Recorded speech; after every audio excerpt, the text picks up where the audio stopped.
Purpose of prayer, purpose of prayer, प्रार्थना का मकसद। अगर इसको नहीं जाना तो फिर मतलब नहीं है। पर्पस ऑफ प्रेयर, प्रार्थना का मकसद आपके बीच में रखने जा रहा। आपको क्यों प्रार्थना करना है? सबसे पहला, लोगों के उद्धार के लिए प्रार्थना करना, सेवकों के लिए प्रार्थना करना, मिशन के लिए प्रार्थना करना, मिशनरीज के लिए प्रार्थना करना, चर्च प्लांटिंग के लिए, न्यू चर्च प्लांटिंग के लिए प्रार्थना करना, और यह है परमेश्वर का राज्य बढ़े उसके लिए प्रार्थना करना। क्या ऐसी प्रार्थना यीशु करता था? ऑफ कोर्स करता था। देखिए क्या लिखा है मरकुस 1:35, भोर के दिन निकलने से पहले, लिखा है बहुत पहले, मतलब सूरज भी नहीं निकलता था, चिड़िया भी नहीं जागती थी, लिखा है भोर के दिन निकलने से बहुत पहले वहां उठकर, कौन? यीशु। लिखा है वह उठकर निकला, एक जंगली स्थान में गया जहां प्रार्थना करने लगा। यीशु क्यों प्रार्थना करते थे साहब? क्योंकि रात भर प्रार्थना करते थे, सुबह प्रार्थना करते थे, लेकिन पूरा दिन क्या करते थे? जबरदस्त मिनिस्ट्री।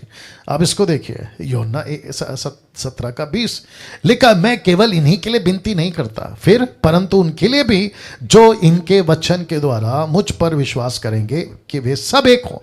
तो यीशु किस किस के लिए प्रार्थना करता था? नए लोगों का उद्धार हो, न्यू चर्च प्लांटिंग, आत्माएं बचे, लोग बचे, ये सब के लिए यीशु करता था। और ऐसी प्रार्थना यीशु आज भी करता है। कहां लिखा है? इब्रानियों 7:25। इसलिए जो उसके द्वारा परमेश्वर के पास आते हैं वह उनका पूरा पूरा उद्धार कर सकता है, क्योंकि वह यीशु उनके लिए, वह ब्रैकेट में यीशु, वह उनके लिए विनती करने को सर्वदा जीवित है।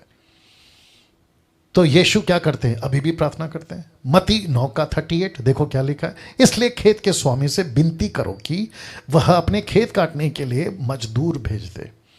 और आपको पता है भजन संहिता में दाऊद क्या कहता है? मुझसे मांग, मैं जाति जाति के लोगों को तेरी संपत्ति होने के लिए, दूर दूर के देशों को तेरी नीज भूमि होने के लिए दे दूंगा। तो ओल्ड टेस्टमेंट में भी परमेश्वर ने दाऊद के मुंह से यह प्रार्थना निकाली थी कि जाति जाति के लिए मांगो, नेशंस के लिए मांगो, राष्ट्र के लिए मांगो, भारत के लिए मांगो, नेपाल के लिए मांगो, अफ्रीका, अमेरिका, आपका पूरा दुनिया के लिए मांगो।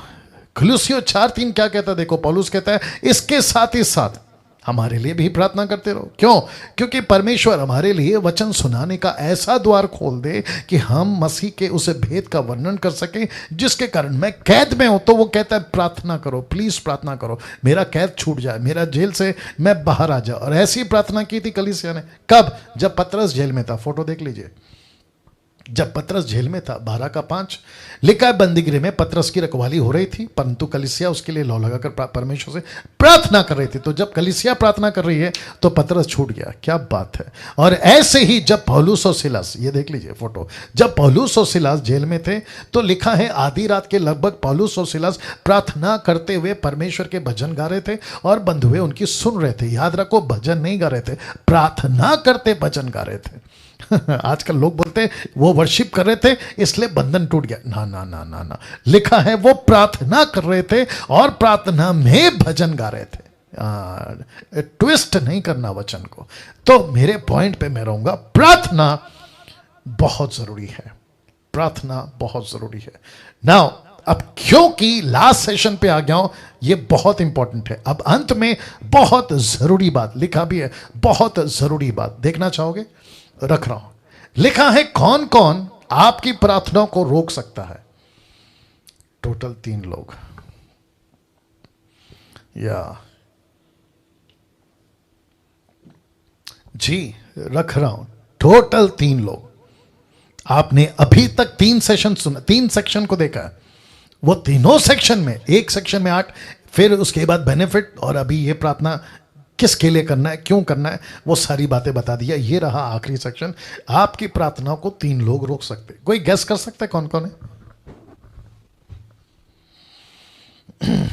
या एक तो आपने पक्का गेस किया होगा, शैतान। ये तो पक्की बात है। आपको झोर का झटका धीरे से देता हूं। एक तो है, वो तो है, 3 में से वो तो है, लेकिन बाकी 2 को सुनकर आप हिल जाओगे। सबसे पहला परमेश्वर, दूसरा शैतान, और तीसरा हम खुद। पास्टर डैनियल, परमेश्वर कैसे? रख रहा हूं। सबसे पहला परमेश्वर क्यों रोकेगा? वचन पढ़िए, यशाया 55 का 8 और 9। क्योंकि यहोवा कहता है मेरे विचार तुम्हारे विचार एक समान नहीं है, ना तुम्हारी गति और मेरी गति एक सी है, क्योंकि मेरी और तुम्हारी गति में और मेरे और तुम्हारे सोच विचारों में आकाश और पृथ्वी का अंतर है। अब आप समझे इसका मतलब क्या है? परमेश्वर कहता है तुम्हारी प्रार्थना का उत्तर मैं नहीं दे सकता। कौन कौन आपकी प्रार्थना को रोक सकता है? टोटल 3 लोग। आपकी प्रार्थना को रोक कौन सकता है? इसलिए लिखा है रोक सकता है। आप कुछ मांग रहे हो तो प्रभु कहता है बेटा ओके, 3 में से पहला परमेश्वर रोक सकता है, आपका प्रार्थना को उत्तर नहीं देगा। क्यों? क्योंकि परमेश्वर कहता है तू जो सोचता है वैसा मैं नहीं सोचता, तू जो मांगता है वैसा मैं नहीं मांगता। मुझे कल किसी का फोन आया था, एक लड़की थी, वो मैं नाम नहीं बताऊंगा कहाँ से आया था, नहीं तो वो समझ जाएगी।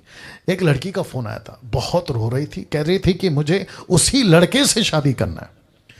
वाह! मैंने कहा ठीक है।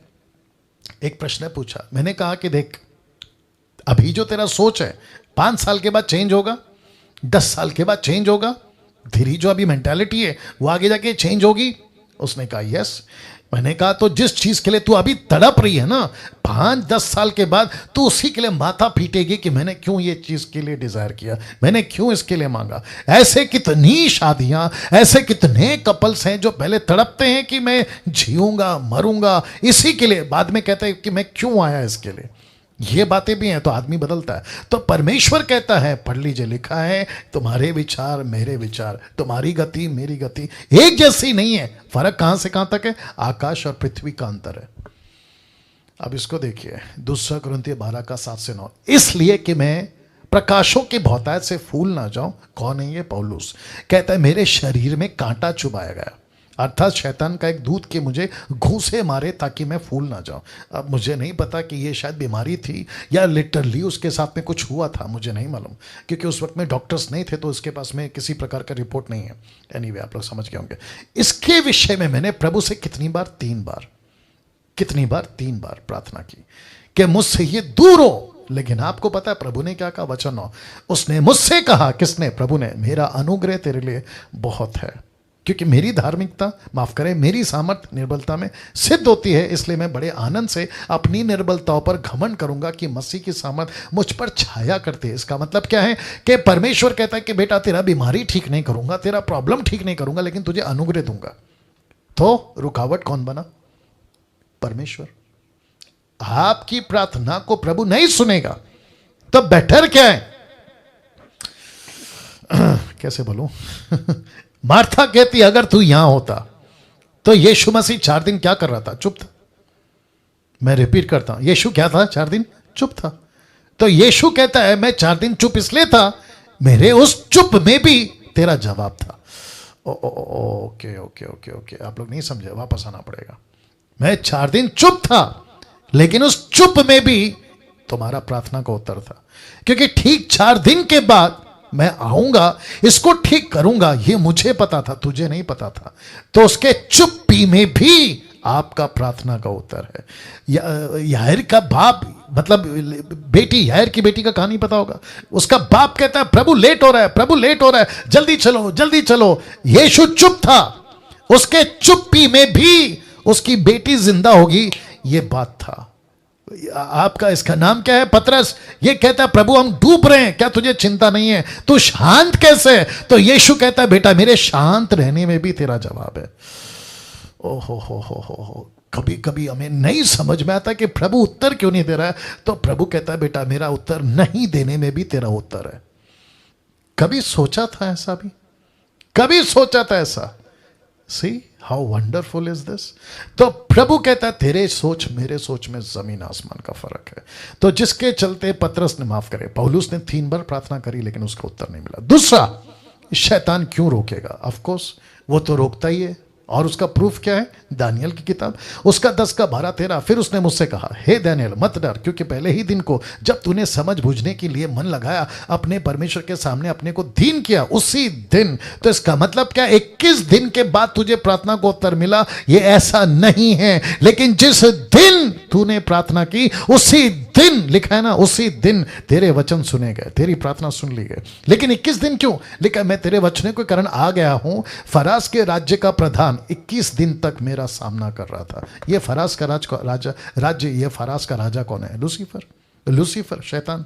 आप सभी को पता है कि ये टीचिंग के टाइम पे मैं आपको एक्सप्लेन कर चुका हूं। तो 21 दिन तक उसका प्रार्थना रोक के रखा। किसने? शैतान ने। क्यों? वो नहीं चाहता कि आप कामयाब हो, वो नहीं चाहता कि आपकी मिनिस्ट्री बढ़े, वो नहीं चाहता कि आपका पेज अच्छे से चले, वो नहीं चाहता कि आपकी मिनिस्ट्री अच्छे से चले, वो रोक के रखता है। लेकिन चिंता मत करो, देखो क्या लिखा है, परंतु, शब्द पे ध्यान दीजिएगा, परंतु मिकाएल जो मुख्य प्रधानों में से एक है, वह मेरी सहायता के लिए आया, इसलिए मैं फरास के राजाओं के पास रहा। इसका मतलब है कि मेरी सहायता के लिए कोई आया। तो आपकी सहायता के लिए कौन आएगा? ऑफ कोर्स यीशु आएगा।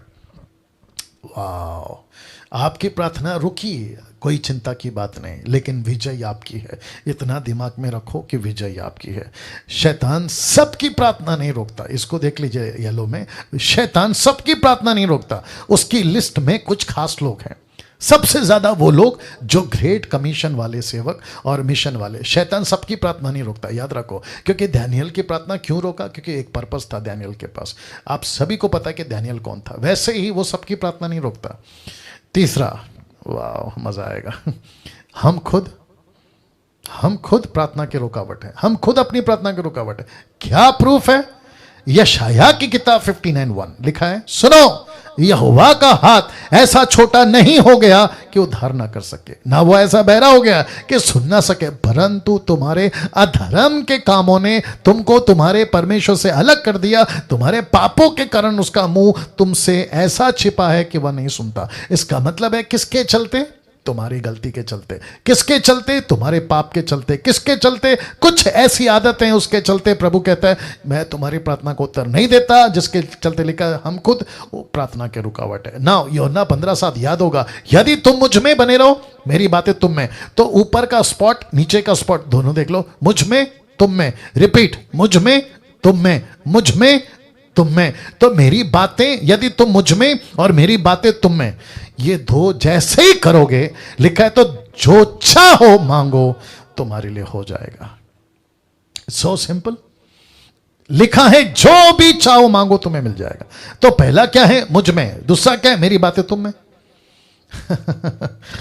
अब इसको देखिए, पतरस का पहला पत्र 3:7, वैसे ही ये पतियों तुम भी पत्नी से बुद्धिमानी के साथ जीवन निर्वाह करो, स्त्री को निर्बल पात्र जानकर उसका आदर करो, यह समझकर कि हम दोनों जीवन के वरदान के वारिस हैं, जिससे तुम्हारी प्रार्थना रुक ना जाए।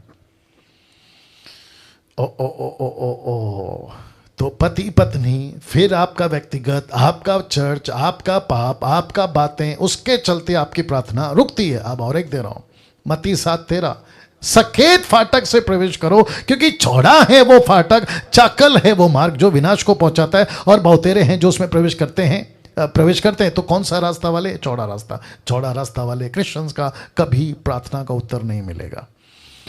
वाह, वापस बोलते